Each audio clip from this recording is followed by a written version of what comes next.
Mr. Speaker, Mr. Vice President, distinguished members of the United States Congress, members of the Supreme Court, distinguished guests, my fellow Americans. Think for a minute how far we have come in 200 years. We find ourselves challenged by new problems In this country, at home, and abroad. there is demanded of us vigilance, determination, and dedication. We need many different kinds of strength. Military, economic, political, and moral. Nothing is impossible. No victory is beyond our reach. No glory will ever be too great. We are Americans, part of something larger than ourselves. God bless you and God bless the United States of America. Almost 7 decades of U.S. presidential State of the Union addresses and speeches to joint sessions of Congress. The difference is where we start today on CNN 10. Last night, President Donald Trump gave his first speech to a joint congressional session. Why was it called that, or the president's annual message, instead of a State of the Union address? Because President Trump's been in office less than 2 months. And like any first-term president in his first year, he's not expected to know or to be an authority on the actual State of the Union. But the setup, the location, the attendance, it all looks the same as a State of the Union address. The President of the United States. It was delivered in the House of Representatives. It was in front of representatives, senators, Supreme Court justices, the president's cabinet. And it follows the annual tradition of a president speaking to other U.S. leaders and the nation as a whole. Tradition is key, though, because the U.S. Constitution doesn't require most of what takes place in an annual address. It says only that the president shall, from time to time, give to the Congress information of the State of the Union. Doesn't have to be in person, doesn't have to be every year, doesn't have to be on TV. The Constitution's framers didn't have TV, so they wouldn't have had the view that much of the world could have had last night when President Trump outlined his vision for America's future. Here are some highlights. All the nations of the world, friend or foe, will find that America is strong, America is proud, and America is free. A new national pride is sweeping across our nation, and a new surge of optimism is placing impossible dreams firmly within our grasp. What we are witnessing today is the renewal of the American spirit. Our allies will find that America is once again ready to lead. I will not allow the mistakes of recent decades past to define the course of our future. For too long, we've watched our middle class shrink as we've exported our jobs and wealth to foreign countries. We financed and built one global project after another, but ignored the fates of our children in the inner cities of Chicago, Baltimore, Detroit, and so many other places throughout our land. We've defended the borders of other nations while leaving our own borders wide open for anyone to cross and for drugs to pour in at a now unprecedented rate. The time for small thinking is over. The time for trivial fights is behind us.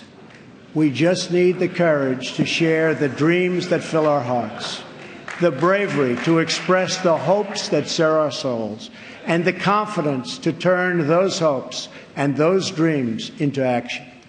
From now on, America will be empowered by our aspirations, not burdened by our fears, inspired by the future, not bound by failures of the past. I am asking all members of Congress to join me in dreaming big and bold and daring things for our country. I am asking everyone watching tonight to seize this moment, believe in yourselves, believe in your future, and believe once more in America. Thank you, God bless you, and God bless the United States.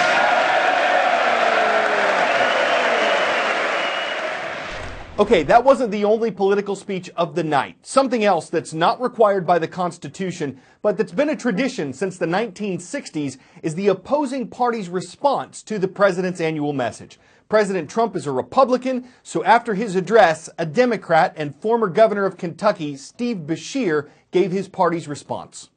Real leaders don't spread derision and division. Real leaders strengthen, they unify, they partner, and they offer real solutions instead of ultimatums and blame.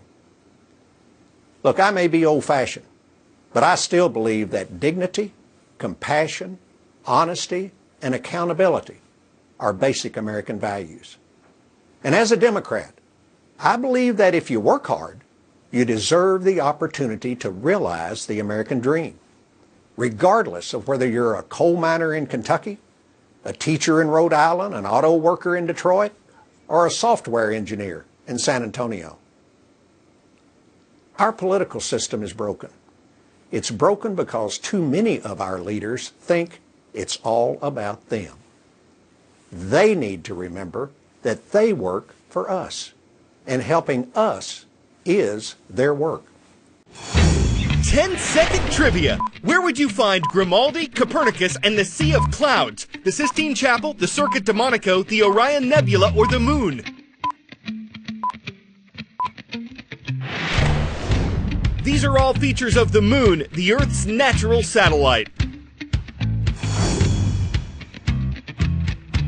And what better way to get a close-up view than by going there? You don't have to be a NASA astronaut for that. That's so 20th century. The private company SpaceX says it already has deposits from two people who want to fly around the moon, though they wouldn't actually land on it. They'd travel there on spacecraft that haven't been tested yet. They'd be the first people since 1972 to go beyond low Earth orbit, and this could happen by the end of next year, though space launches often get delayed. SpaceX CEO Elon Musk says the trip around the moon would cost about the price of a trip to the International Space Station, or a little more. For comparison, that's tens of millions of dollars. Critics are skeptical that this can actually be done on schedule, and they're concerned about the danger. SpaceX vehicles haven't yet flown people to low Earth orbit, let alone beyond it. But Musk says 2018 is going to be a big year for space travel.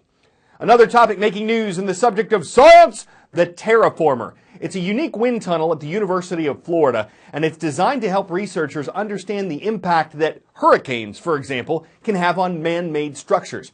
This is part of an investment of more than $60 million into researching natural disasters.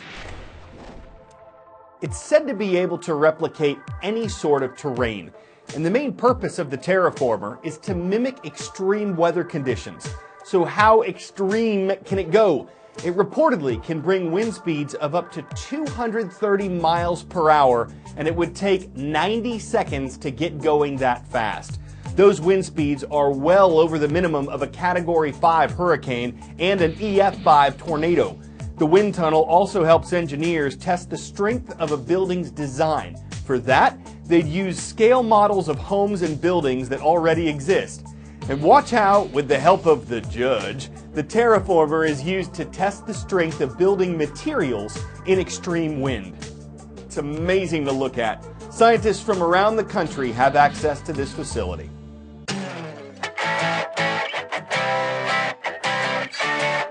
Well, last week we brought you hounds a-hopping and hounds a-honking. Hitting a perfect high note on 10 out of 10 today is a hound a-howling. This video comes to us from YouTube. It's to music by the band Queen, lip-syncing by Annie, and when they get to the chorus,